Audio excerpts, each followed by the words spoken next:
नमस्कार दोस्तों, आपका फिर से स्वागत है हमारा इस न्यू वीडियो में। दोस्तों, अगर आप घर बनाने जा रहे हैं या घर का कंस्ट्रक्शन स्टार्ट करने जा रहे हैं तो ये 15 बातें बिना समझे आपको घर का कंस्ट्रक्शन नहीं करना चाहिए, घर को स्टार्ट नहीं करना चाहिए। क्योंकि अगर आप मिस्त्री पे पूरा भरोसा जताते हैं कि ये मिस्त्री हमारा काम 100% अच्छा से कर देगा, तो ये आप गलत समझ रहे हैं, गलत सोच रहे हैं। ऐसा आपको कभी भी नहीं करना है। अगर आप घर की कंस्ट्रक्शन करने जा रहे हैं, घर बनाने जा रहे हैं, तो इस वीडियो को आप देख लीजिए। आज मैं 15 बात आपको ऐसा बताने वाला हूं जो आप घर बनाने के बाद कभी भी लाइफ में नहीं पछताएंगे। तो आइए, क्या क्या ऐसा पॉइंट है, क्या है उसका प्रोसेस, कैसे होगा, कौन सा ये पॉइंट है, सब कुछ हम इस वीडियो में आपको बताएंगे। तो आप वीडियो में पूरा लास्ट तक बने रहिए। अगर आप हमारे चैनल पे फर्स्ट टाइम वीडियो देख रहे हैं तो चैनल को लाइक कीजिएगा, कमेंट कीजिएगा, सब्सक्राइब कीजिएगा और अपने दोस्तों को भी शेयर कीजिएगा, ताकि इस तरह का इंफॉर्मेटिव वीडियो आपको हमेशा देखने को मिलता रहेगा। तो आइए वीडियो स्टार्ट करते हैं। सबसे पहले अगर आप घर बना रहे हैं तो सबसे पहला ज़रूरी होता है उसमें एक्सकवेशन। आखिर हम उसका जो खुदाई करेंगे वो कितना करना चाहिए, आखिर कितना नीचे से हमको उसका खुदाई करना चाहिए, कितना उसका डेप्थ देना है हमको फुटिंग का, ये आपको जानना ज़रूरी है। अगर आपको नहीं पता है तो मिस्त्री आपको कैसे भी करके आपको उल्लू बना के चला जाएगा। इसीलिए अगर आप घर बनाने जा रहे हैं, अपने लाइफ का पूरा कमाई आप इन्वेस्ट करने जा रहे हैं, तो इस वीडियो को पूरा लास्ट तक देखिए। एक एक स्टेप मैं आपको समझाने वाला हूं। तो देखिए, अगर आप घर का कंस्ट्रक्शन करने जा रहे हैं, आप एक मंजिल या एक मंजिल से ज़्यादा बनाने जा रहे हैं, एक मंजिल अगर आप बना रहे हैं तो फुटिंग का अगर साइज़ का हम डेप्थ का बात करें तो डेप्थ आपको 4 फीट रखना है। और अगर एक मंजिल से ज़्यादा आप कर रहे हैं तो आपको मिनिमम 5 फीट फुटिंग का डेप्थ रखना चाहिए। ये गलती कभी भी आपको नहीं करना है। मिस्त्री बोल देगा 3 फीट रख लीजिए, 2 फीट रख लीजिए, ये सब नहीं करना है कभी भी। आप अगर घर का कंस्ट्रक्शन करते हैं, क्योंकि बिल्डिंग का जो पूरा लोड होता है वो क्या होता है, हमारा बेस पे होता है, तो इसीलिए आपको ये सब गलती नहीं करना चाहिए। और इसके बाद हम दूसरा पॉइंट का बात करेंगे। तो दूसरा है हमारे पास फुटिंग मेश। फुटिंग मेश में हमको क्या करना है, वो फुटिंग का जो हमको मेश होता है उसका जाली जो हम बांधेंगे उसका रेनफोर्समेंट का कितना स्पेसिंग होना चाहिए। तो आपको मैं बता दूं 6 इंच से ज़्यादा आपको स्पेसिंग नहीं रखना है, यानी कि 150 mm से ज़्यादा सेंटर टू सेंटर स्पेसिंग, इससे ज़्यादा आपको नहीं रखना है। इसके बाद हम तीसरा पॉइंट का अगर बात करें तो इसमें स्टील यूज कौन सा करना है, तो मैं आपको बता दूं इसमें आपको एक स्टैंडर्ड साइज है 12 mm का स्टील आपको यूज करना चाहिए। 12 mm अगर आप स्टील यूज करते हैं तो आपका फाउंडेशन क्या होगा, स्ट्रॉन्ग होगा, मजबूत होगा, कभी भी आपको लाइफ में प्रॉब्लम नहीं होगा। इसके बाद हमारे पास है चौथा पॉइंट का अगर हम बात करें तो कॉलम बार का बात आता है कि आखिर कॉलम में हम कौन सा सरिया यूज करें। अगर आप एक फ्लोर बना रहे हैं या एक फ्लोर से ज़्यादा बना रहे हैं तो आपको कौन सा सरिया यूज करना चाहिए। देखिए, कॉलम का अगर हम बात करें तो इसमें 12 mm का आपको 4 सरिया लगाना है। अगर आप सिंगल स्टोरेज बिल्डिंग बना रहे हैं, सिंगल स्टोरेज बिल्डिंग बनाना है तो 12 mm का 4 सरिया लगाना है। अगर आप डबल बना रहे हैं यानी कि G+1 का अगर बना रहे हैं तो 12 mm का 6 सरिया के साथ आपको जाना होगा, यानी कि एक कॉलम में 6 सरिया आपको 12 mm का लगाना होगा। अब हम बात करेंगे, पांचवा पॉइंट हमारा है कंक्रीट। आखिर कौन सा डालेंगे, कौन सा ग्रेड का कंक्रीट डालेंगे। अगर आपको नहीं पता है तो मिस्त्री क्या करेगा, कैसे भी मिक्स करके आपको कंक्रीट डाल देता है। लेकिन आप ध्यान रखिए, अगर घर का कंस्ट्रक्शन कर रहे हैं तो आपको हमेशा कंक्रीट कभी भी आपको M20 ग्रेड का कंक्रीट डालना है। उसमें M20 क्या है ग्रेड, उसका क्या है स्ट्रेंथ, मैं आपको बताता हूँ। उसका रेशियो क्या है, तो M20 का रेशियो होता है दोस्तों 1:1.5:3, ये आपको होता है M20 का। इसके बाद हम बात करें तो इसमें सीमेंट, सैंड और एग्रीगेट मिक्स किया जाता है। इसके बाद क्या किया जाता है, आपको कॉलम को कास्टिंग कर दिया जाता है, यानी कि इसका जब मिक्सिंग होगा तो सीमेंट, सैंड, एग्रीगेट और पानी के साथ इसका मिक्सिंग होता है। मिक्सिंग होने के बाद उसको कास्टिंग किया जाता है।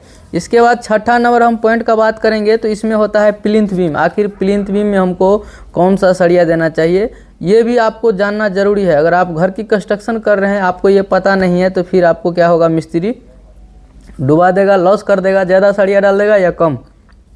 इसीलिए आपको जानना ज़रूरी है कि आखिर प्लिंथ बीम में हम कौन सा सरिया डालें। देखिए, इसमें भी अगर आप सिंगल स्टोरेज यानी कि एक मंजिल का घर बना रहे हैं तो आपको 12 mm का 4 सरिया डालना है। अगर आप एक मंजिल से ज़्यादा का बना रहे हैं तो इसमें आपको 4-12 का डालना है और 2 सरिया आपको क्या करना है, 16 का लगाना है इसमें, ताकि क्या होगा, आपका फाउंडेशन ज़्यादा मजबूत होगा और टिकाऊ होगा।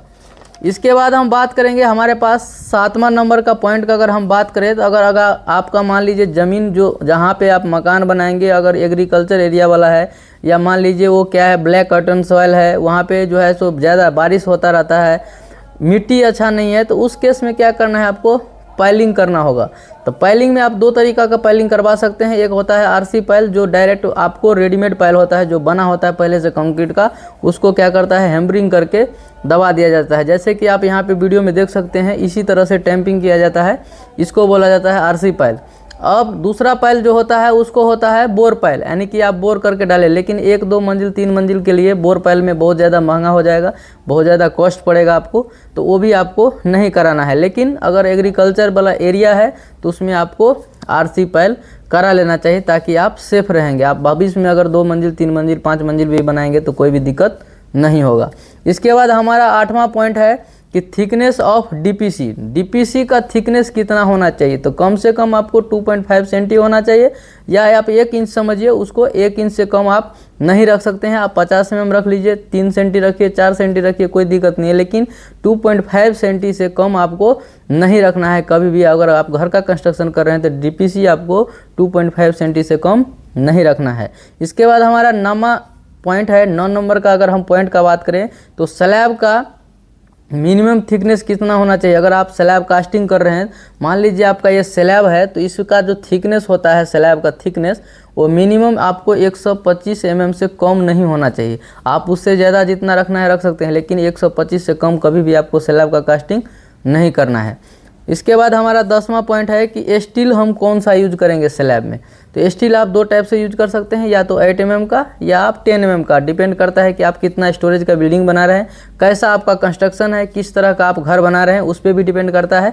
तो आप मिनिमम ग्रेड 8 mm और 10 mm यूज कीजिए, इसके ऊपर आप जा सकते हैं 12 mm भी यूज कर सकते हैं, लेकिन जनरली जो गाँव घर में कंस्ट्रक्शन होता है उसमें 8 mm और 10 mm का ही सरिया यूज किया जाता है। इसके बाद अगर हम बात करें 11 नंबर का हम बात करें, तो 11 नंबर पॉइंट के हम बात करेंगे तो मैक्सिमम हमको कितना डाया का सरिया उसमें हमको यूज करना चाहिए, कैसे पता चलेगा। तो इसके लिए हमारे पास एक फार्मूला जो हम बता रहे हैं आपको, 1/8 इंटू थिकनेस, यानी कि स्लैब थिकनेस से आप गुना कर दीजिएगा तो आपको पता चल जाएगा कि इस स्लैब में हमको कितना mm का सरिया यूज करना है। अब आपको कॉन्सेप्ट क्लियर हो गया होगा कि स्लैब अगर थिकनेस आप मान लीजिए 4 इंच डाल रहे हैं या 6 इंच डाल रहे हैं स्लैब, तो उसमें कौन सा सरिया डालना है, कैसे पता करना है। तो उसको 1/8 इंटू जो भी आपका स्लैब का थिकनेस होगा मल्टीप्लाई कर दीजिए, जो रिजल्ट आएगा उतना डाया का आपको सरिया, अप्रोक्सीमेट वैल्यू आएगा उतना डाया का आपको सरिया का क्या करना है, यूज करना है स्लैब में। लेकिन मिनिमम आपको 8 से कम नहीं करना है, 6 mm का सरिया कभी भी आपको स्लैब में यूज नहीं करना चाहिए।